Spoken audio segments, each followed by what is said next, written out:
Hello, friends, and thank you for joining me here at Non-Toxic Home. As always, I'm glad you're here, and as always, I'm coming at you from our non-toxic home. So today, in our continuation of learning about how I research everything, we are going to talk about why research is so difficult these days. It's really hard to get accurate information today, much more so than it was a few years ago or so. And again, if I'm a bit bright, I apologize. It's bright outside and we have windows right over there. So that is what it is. All right, so we are living in a brave new world. As I've been warning for years, the Library of Alexandria is on fire. And so what happens when, for example, there's a war and someone conquers and then they move on from that? What happens? What's the first thing typically to go? Knowledge, information, fact, history, culture, book burning. What we've been witnessing in recent years, I think I first really noticed it about 2018, is modern book burning. I'm going to use this word just once, but it's because of the world in which we live in, all right? Censorship is a huge problem. That is the equivalent of modern day book burning. Now, if you know anything about the scientific method, you know there are two sides to every story, and sometimes there are 25 different sides to every story. So if any time that there is intentional silence perpetrated upon one side of a scientific issue, you know that the issue has been politicized. You know that the issue is not being used for the good of we the people, my friend. It's not being used for regular people like you and I. It's being used against us. And so when doctors are silenced one way or another, when scientists are ostracized for saying something that doesn't agree with an agenda, then this is a huge red flag for you, my dear. This needs to be a huge red flag that something hinky's going on. And let's face it, most of the time something hinky's going on in general. Historically speaking, I have not been able to find any incidents of modern day book burning or of book burning in, say, the past 100 to 150 years in which it benefited the average person. It always benefits the agenda of whoever is holding the purse strings. Never people like you and me. It always hurts us. So this whole fake news things and misinformation, disinformation, malinformation, these are highly alarming. If you aren't concerned about these topics, then you need to be, my dear, because this is a huge issue. If one doctor says this is green and the other doctor says this is yellow, and the doctor who says it's yellow is ostracized by the media, you need to be questioning why. You need to be asking yourself, why? What kind of agenda could this be fitting? What companies or corporations are benefiting from keeping this doctor silenced? This is very important information.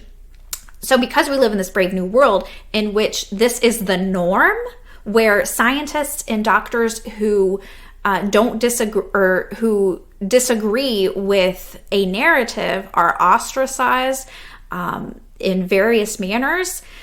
Some of them lose their licenses simply because they speak what they have researched and seen as the truth. That's very problematic. Science must permit open debate and alternative views or alternate views, or it is not classified as science. You cannot say, well, this is the truth because of science, and not acknowledge that there are other viewpoints. Otherwise, that's not science. And so what we have seen in recent years is not science. This is very, very basic. Didn't anyone go to junior high school? It blows my mind that so few people recognize The most basic tenets of science are no longer followed today. Blows my mind. All right, so besides physical books being banned, for example, a lot of high schools ban a lot of various books. Colleges, not so much sometimes, but colleges don't really do a lot of book burning as far as banning specific books from their curriculum that I've seen anyways. Maybe that's changed. It's possible that it's changed. As of 20 years ago, that wasn't the case at least. But search engines, that's modern day book burning. Facebook or Meta, whatever you want to call it, the mainstream social media networks, they label things as misinformation. For example, I had 2 posts in early 2019. Okay, wait for this. Listen to this. Both posts that I try to share were peer-reviewed studies. Peer-reviewed studies. That means they're science. Doesn't mean that they're good science, but it means that they're science. They were hosted by PubMed. I tried to share them the link to PubMed. PubMed is hosted by the United States government. All right. And one was on non-native EMFs saying they're bad. All right. And the other one, now I forgot the other one was on fragrance. Both were labeled as misinformation by Facebook. That is utterly unacceptable. Because the fragrance article said that fragrance is toxic. Now, both of these things fly in the face of narratives that fragrance is safe, perfume is safe, body wash is safe, laundry crap is safe, right? And your cell phone is safe, and your Wi-Fi is safe, and the Internet of Things and 5G, that's all safe. These studies were very well conducted. They were not funded by industry. Shocking, I know. If they were funded by industry, they would have had different outcomes, right? Let's face it. Let's be honest here. That's just how science works. Follow the money, follow the funding. That's how our world works. And they're both labeled by Facebook as misinformation when they were more fact-based than anything else that's being produced by PubMed articles. Just about. I mean, it was just mind-blowing to me to see that. And so when you see this sort of thing happening online, that is modern day book burning. And Amazon, of course, regularly bans different books that fly in the face of whatever corporate narrative is desirable at any given moment in time. And Google does this as well. Hi, YouTube. I love you. If you're watching on YouTube, please be sure to go through to our website and subscribe and ring the bell on some alternative platforms, because ultimately at some point we're going to be kicked off of YouTube. Of course, ultimately we're going to be kicked off the internet, period. Because a time will be here at some point when all truth will be scrubbed from the internet, because this is what I'm seeing. This is what I'm witnessing. I've been warning about that the Library of Alexandria is on fire for years. At least 2018, probably before then. And so what do I mean when I say the Library of Alexandria is on fire? That means that we're seeing books burned. We're seeing books banned, ebooks and physical books. We're seeing social media platforms and Google remove or shadow ban. It's called shadow banning, when they don't say this is wrong outwardly. They don't say they're doing anything, but they make it so that you can't find stuff. If, for example, you search is latex toxic, let's say, because that's a article we have on our website. We actually got 2 posts up on latex toxicity, but shadow banning would be, okay, so right now I'm in the top 5 when people search for that on Google. And let's say the natural rubber latex industry comes in, because of course they're tied to everyone. All the corporations and industries are tied together in various ways. And so let's say that they come along and say, well, we don't want people to know All right, because we're doing a really good job with the natural living experts and convincing them that it's safe, because they have done a phenomenal job with that. And so then Google will take that post and bury it. Like when you search, then you won't find that again. And so that's happened to multiple posts of ours where they've been shadow banned by Google. Love you, Google. Kisses. All right, so the fact is that is the equivalent of modern day book burning. They make it really hard to get actual information. Also, this happens with research studies constantly where they are retracted or redacted, whatever word you want to use.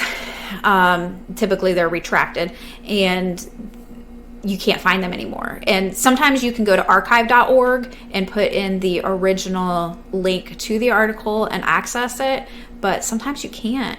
And in other cases, they're behind pay curtains, paywalls. And so only those who are living in the ivory towers are able to access it. There is a website where you can access more of those sorts of things publicly that I can't think of right now, but I will in a later video share that with you.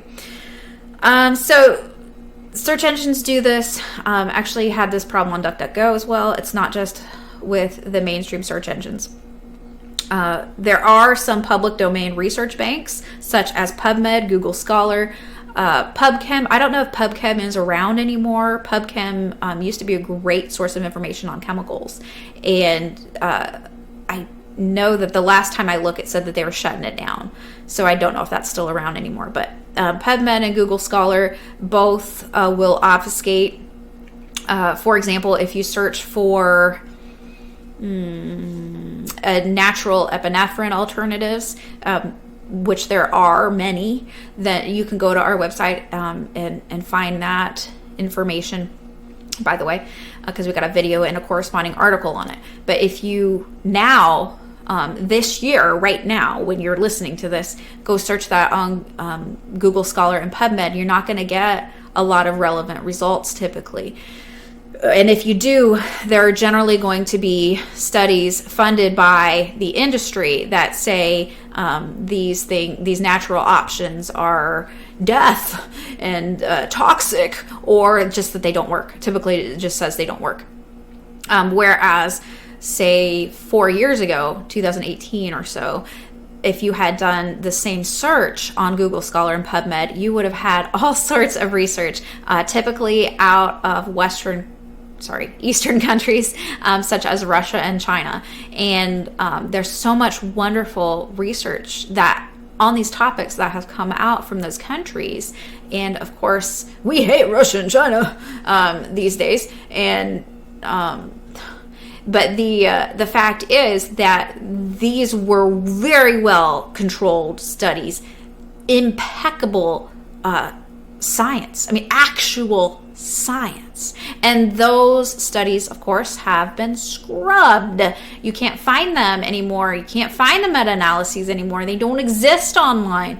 And unfortunately, when I had those links, I was unaware of archive.org, where you can use the Wayback Machine to access old posts. And so if you don't have the link, it's hard to use that at archive.org, unfortunately. So as I've already mentioned, solidly conducted research is sometimes voluntarily retracted. A lot of times it's forcibly retracted. I've heard some really nightmarish scenarios and situations from some scientists who really are trying to conduct actual science, and what they found violated and flew in the face of whatever narrative was popular in the mainstream media at the time, because of course it's corporation friendly media, and they had to retract it and make various statements that were factually untrue. Otherwise they would face dire consequences. Some have had their families threatened. There's actually one doctor that I listened to a while ago is running around the world curing cancer. And he has had multiple attempts on his life, to the extent that he has 2 or 3 bodyguards with him at all times. And he's had his car blown up twice, I believe. And of course, he wasn't hurt because he was his bodyguards caught it in time. But these sorts of things are the world in which we live in. And so we have to figure out and ascertain exactly how to navigate a world in which actual information and actual facts are removed from our grasp. And this is very difficult. When researching things today versus 5 years ago, it doesn't even compare. So quite frankly, a lot of things I just don't even bother anymore, because it's not worth the investment of time when you know that almost everything's a lie. That's just my opinion.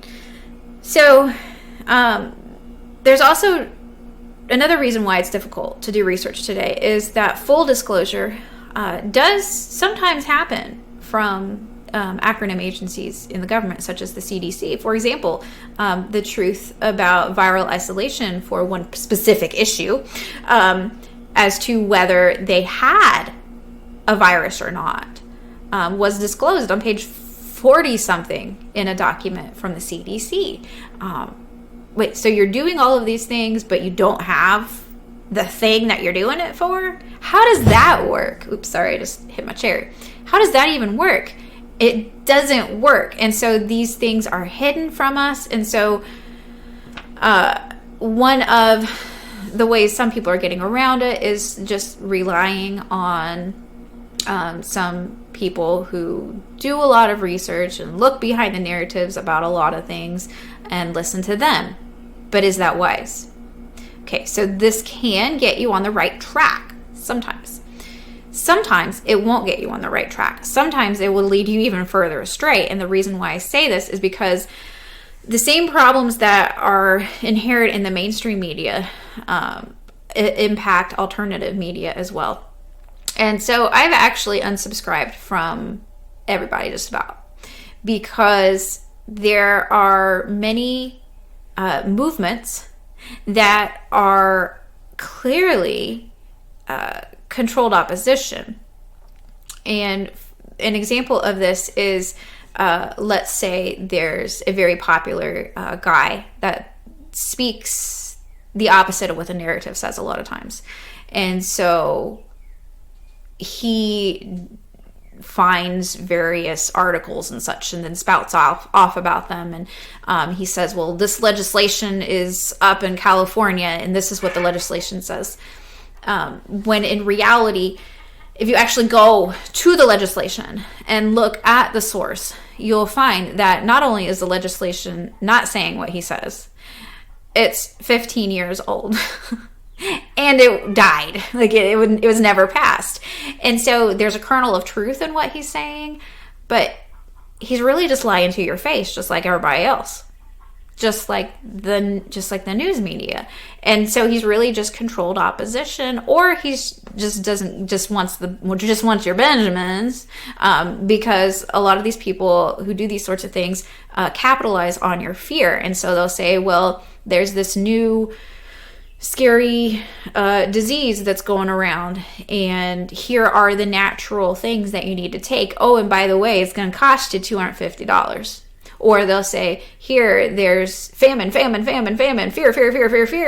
And by the way, go buy my prepper supply stuff. And so fear is a tool. We've got multiple videos posted on fear. Anger is a tool as well. Same thing. Functionally speaking, you cannot operate in critical thought when you're in fear or when you're in anger. And these are tools that are used by media across the board. So you have to be very careful, because you really can't trust others to do the research and tell you the truth about what they have found, generally speaking, because as I have just mentioned, I've found that a lot of the people who I have previously subscribed to, for example, in newsletters and such, they will capitalize on that fear And because they're, in some cases, they're living in fear themselves, but they will capitalize on that fear because they want your Benjamins. And then they also will have just a kernel of truth. But if you go to the actual source, the actual legislation or the actual book or the actual article read in context, then you'll see that what they're saying is actually a lie, and they're lying to your face. That's not okay, in my opinion. And I've already discussed previously how another reason why it's difficult to really do research these days is because the language of a lot of peer-reviewed studies is what I would refer to as ivory tower speech, and it's obfuscated. They generally do tell you the truth, but they make it sound like something else. And so the average person who can't get through that ivory tower speak thinks that something has indeed been isolated, that it is indeed non-toxic. And so they hide behind this terminology.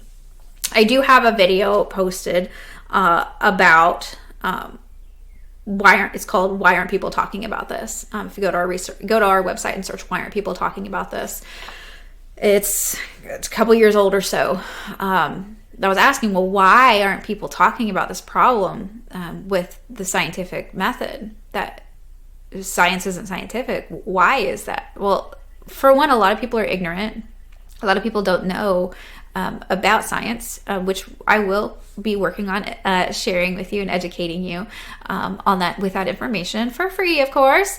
But also, those who are aware are silenced by various means, and some people have paid the ultimate price for that. There are actually websites that keep track of that sort of thing, and so speaking the truth can be dangerous, quite frankly. A lot of people have lost their livelihoods because they've spoken the truth. And then if you go and search for them on stupid fact-based websites, they'll say, well, this doctor was disgraced. And so he's not a doctor anymore. He lost his license. Isn't it just terrible? When in reality, he was brave enough to speak the truth in a world that is fallen and wicked and full of lies and propaganda and deception.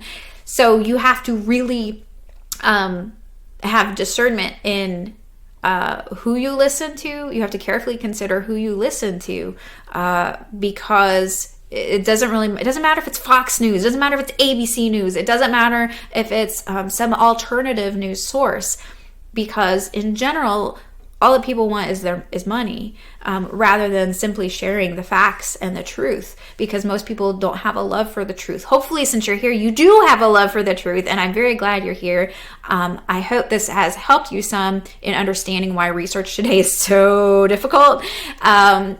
It's obviously not a pleasing topic to hear or to speak about, but it is the truth, it is the fact, it is the world that we live in. And so that knowledge is necessary in order to operate in actually coming to the truth about any given topic. Please give this video a thumbs up. I really appreciate it. Share it with somebody who you think might benefit from it. Be sure to subscribe to our weekly newsletter and ring the bell and subscribe here. Thanks so much. Have a most beautiful and blessed day.